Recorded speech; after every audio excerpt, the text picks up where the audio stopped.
Assalamualaikum warahmatullahi wabarakatuh. Yang terhormat Bapak Dr. Insinyur Anas Afandi SPD MPD dan Profesor Dr. Gufron D. Dirawan MPD. Perkenalkan, saya Arya Satyawardana selaku moderator dari kelompok F ingin mempresentasikan materi K3LH tentang alat perlindungan diri. Materi tersebut akan disampaikan oleh saya sendiri dan dibantu oleh teman saya Habib Ismail dan Andi Salva Salsabila. Baik, langsung saja mari kita mulai materinya.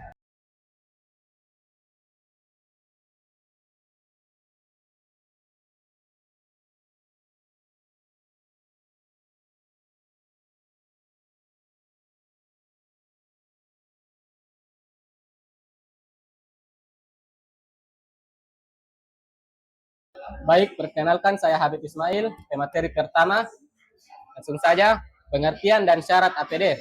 Menurut para ahli, yang salah satunya menurut Sumakmur, pengertian alat pelindung diri atau biasa disebut APD adalah suatu alat yang dipakai untuk melindungi diri atau tubuh terhadap bahaya-bahaya kecelakaan kerja. Jadi, alat pelindung diri adalah merupakan salah satu cara untuk mencegah kecelakaan dan secara teknis APD tidak sempurna dapat melindungi tubuh, akan tetapi dapat mengurangi tingkat keparahan kerja yang terjadi. Syarat alat pelindung diri. Yang pertama yaitu dapat memberikan perlindungan yang kuat terhadap bahaya yang spesifik atau bahaya-bahaya yang dihadapi oleh tenaga kerja. Yang kedua yaitu berat alat hendaknya seringan mungkin dan alat tersebut tidak menyebabkan rasa ketidaknyamanan yang berlebihan. Yang ketiga yaitu dapat dipakai secara fleksibel. Perkenalkan, saya Andi Salva Salsabila, selaku pemateri kedua yang akan menjelaskan mengenai jenis-jenis alat pelindung. Ya, jadi dalam dunia konstruksi itu untuk APD-nya terdapat 7 macam alat pelindung, yaitu yang pertama pelindung untuk kepala, yang kedua pelindung untuk mata, dan ketiga pelindung telinga, keempat pelindung tangan, dan kelima pelindung jatuh atau body harness, dan keenam pelindung kaki, ketujuh rompi safety. Masing-masing fungsinya itu pertama pelindung kepala itu untuk melindungi kepala kita dari kemungkinan reruntuhan konstruksi yang tajam ataupun bisa juga melindungi kepala kita dari panas matahari.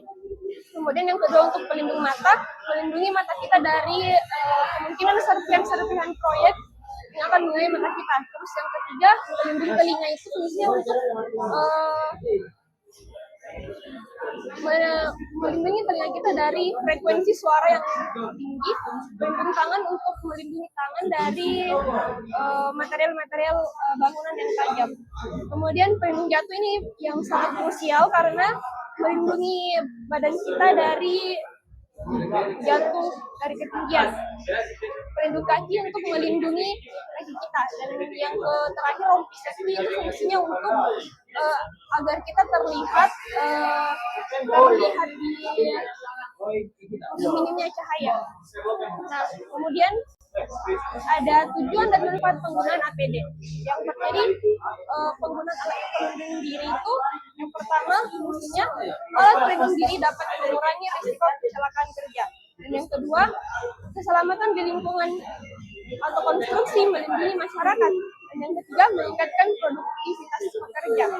Kenapa meningkatkan produktivitas pekerja? Karena jika pekerjanya aman dan damai, itu pasti kan produktivitasnya pasti meningkat. Dan kalau tempat itu dapat membantu proyek cepat terselesaikan. Jadi manfaatnya itu dapat melindungi pekerja dari risiko kecelakaan kerja. Terus ada mencegah terjadinya penyakit akibat kerja dan mengurangi tingkat keparahan cedera. 4. Meningkatkan rasa aman dan percaya diri saat bekerja. 5. Mendukung terciptanya lingkungan kerja yang sehat dan produktif. Dan 6. Memenuhi standar hukum dan regulasi K3. 7. Mengurangi kerugian perusahaan. Sekian. Kelebihan penggunaan APD. Yang pertama yaitu melindungi pekerja dari bahaya langsung atau mencegah cedera fisik, luka, kebakaran, terpeleset, tertimpa benda, dan lain-lain. Yang kedua yaitu mengurangi resiko penyakit akibat kerja. Misalnya, masker untuk mencegah debu atau asap beracun, sarung tangan untuk bahan kimia. Yang ketiga yaitu meningkatkan rasa aman dan percaya diri saat bekerja, sehingga produktivitas bisa lebih stabil. Yang keempat yaitu memenuhi standar K3. Untuk penggunaan APD merupakan kewajiban sesuai aturan keselamatan kerja. Nomor 5 yaitu bisa menyelamatkan nyawa, seperti helm, sabuk pengaman, dan sepatu safety dapat mencegah kecelakaan fatal. Kekurangan penggunaan APD. Yang pertama yaitu tidak nyaman digunakan atau sering terasa panas, berat, atau membatasi ruang gerak. Misalnya masker dan baju pelindung. Yang kedua yaitu biaya tambahan. Perusahaan perlu mengeluarkan biaya untuk pengadaan dan perawatan APD.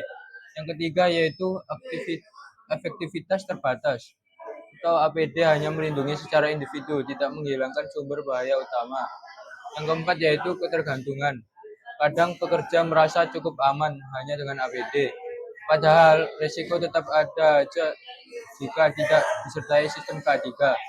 Yang kelima yaitu kepatuhan rendah. Banyak pekerja enggan atau malas menggunakan APD secara konsisten. Jadi kesimpulan dari materi tadi adalah yang pertama yaitu penggunaan APD merupakan salah satu upaya penting dalam penerapan K3LH untuk melindungi pekerja dari potensi bahaya di lingkungan kerja. Yang kedua, APD mampu meminimalisasi risiko kecelakaan kerja, penyakit akibat kerja, serta meningkatkan rasa aman dan produktivitas pekerja. Yang ketiga, walaupun memiliki keterbatasan seperti tidak menghilangkan sumber bahaya secara langsung, APD tetap menjadikan lapisan perlindungan terakhir yang wajib digunakan sesuai standar. Yang keempat, keberhasilan penerapan APD sangat bergantung pada ketersediaan alat yang sesuai standar, kesadaran pekerja, serta pengawasan dari pihak manajemen.